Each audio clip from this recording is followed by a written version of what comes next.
Lakteche mag interns obago budho maratipo oko marapisi mag migao mar thieth otieno ma piny orugo kawuono mar sundo piny owacho mondo ondiki kaluwore gi chike matayo sektano.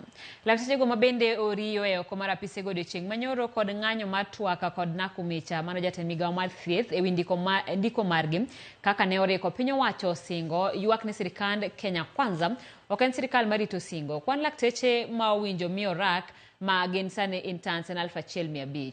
Ne owinjo migi orak higa mokalo, kata kamano ng'ikruok osebedo kendo nyaka sani pok giyudo rak. I'm an unposted medical intern, and right now I'm in front of AFI House at the Ministry of Health.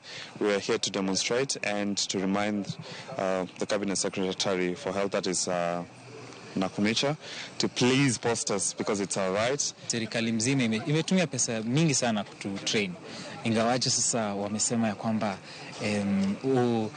barua haziwezi kutoka kwa sababu wajua pesa haipo na wanataka sasa kubadilisha ikue ile ambayo inafaa, ambayo ni kama 1,140 hivi. Sasa wanasema ni nusu ya hiyo. In fact wamekata na 93% ikafika 70,000. Hata hiyo 70,000 70,000 wanasema kwamba hiyo pia inaweza kuwa ama inaweza kosa kuwa. Me, like you, was also very shocked by the images that we are seeing of doctors sleeping on the gate of the Ministry of Health in full blankets and with a little rain coming in.